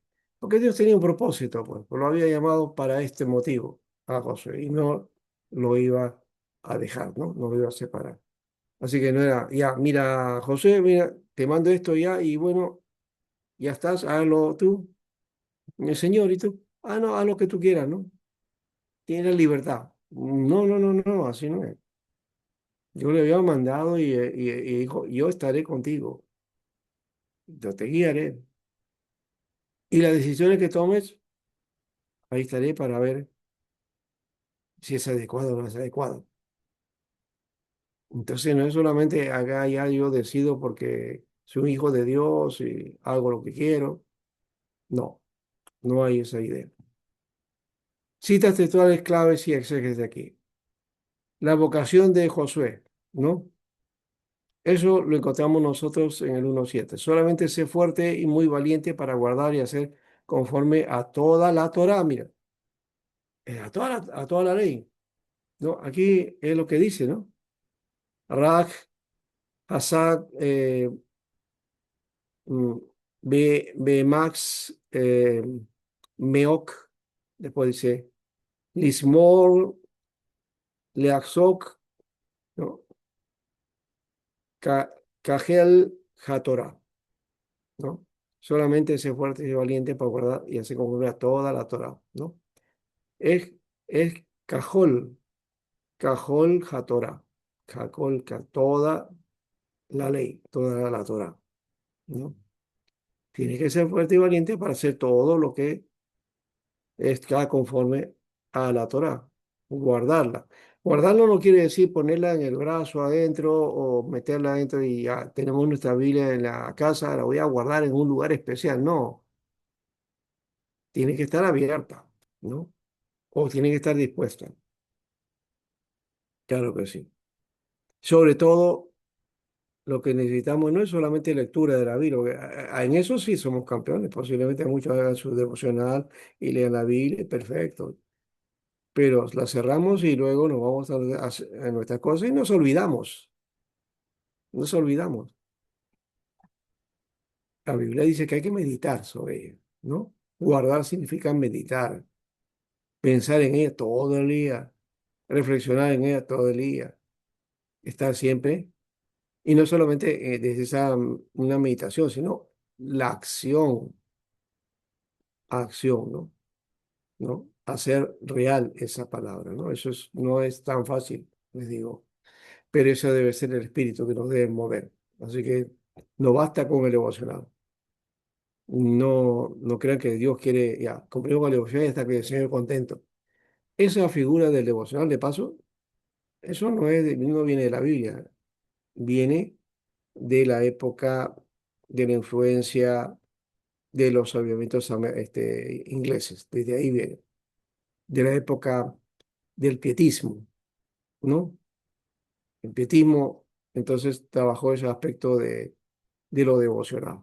¿no? Entonces, eso se manejó y la iglesia evangélica lo asumió, lo perfeccionó y lo practicamos, ¿no? Pero no es esa no es una figura que, digamos, la Biblia te lo dice, te enmarca o no es una ley. Nosotros lo hemos convertido en ley, ¿no? Según Jesús nos diríamos, humanidad las escrituras, ¿no? Han aumentado las escrituras.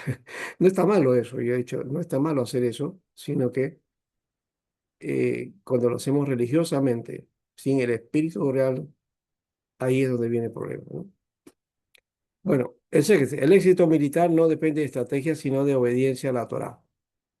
Aquí es donde este, las exégesis le da se baja esa teoría de la estrategia militar, ¿no? Que un gran experto militar que fue un Josué, ¿no? Que tomó y arrasó con las otras tierras y conquistó esas tierras y su pueblo adquirió eso, ¿no? Eso, aquí entonces, si hablamos desde la perspectiva bíblica, teológica, sí, claro, el éxito militar no depende de la estrategia, sino de la obediencia a la Torah. No, no es la estrategia, es la obediencia a la Torah.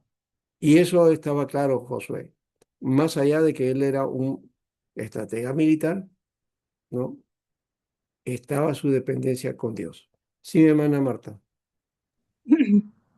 Pastor Alberto, quizás, bueno, sabe porque siempre he visto que en las camas de los hospitales ponen en su almohadita de sus familiares la Biblia, Mm, pero casi no, o sea, no lo leen, simplemente que ahí lo ponen, ¿no?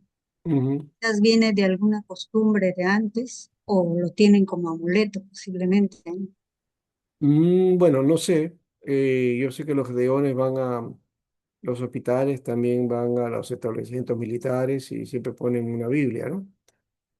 Yo me acuerdo de cuando estuvimos en Estados Unidos, en California, básicamente estábamos yendo a, a Dallas, sí, en Dallas fue eso, en Dallas Fort Worth, ahí estábamos. Y cuando salimos, había de paso había una Biblia ahí, entonces la comencé a hojear y era una Biblia de los Gedeones. Los Gedeones se habían puesto eso ahí, ¿ya? Y que casi me la traigo. Mi esposa no quiso. Ah, no, ¿cómo te vas a traer esa Biblia? Y yo le digo, pero eso lo ponen para que uno se lo lleve también. Así lo hacen los Gedeones, ¿no? No es solamente para que quede ahí. Pero de todas maneras, ya. ¿Y era por qué? Porque tenía varios textos y saludos en varios idiomas. Por eso me gustó. Entonces dije, nunca he visto esa Biblia de ese tipo. Pero bueno, la tuve que dejar con dolor. Ya, eso me llamó la atención de ese material. Bueno, entonces el éxito militar no depende de la estrategia, sino de la obediencia a la Torá. Ese militar que ya les mencioné en el documental exaltaba a Josué por su estrategia militar, exaltaba esa tarea y que dice que en las clases en el ejército se dictaba eso, estudiando, analizando cómo hacía la guerra Josué. Pero había olvidado otra cosa, ¿no? El hecho de la obediencia a la Torá, que esa era clave.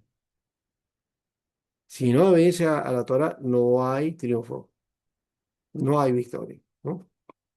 Y bueno, según de la renovación del pacto en sí que en Josué 24, 14 al 15, yo en mi casa serviremos a Yahvé, ¿no? Aquí dice, Anojí, Ubeití,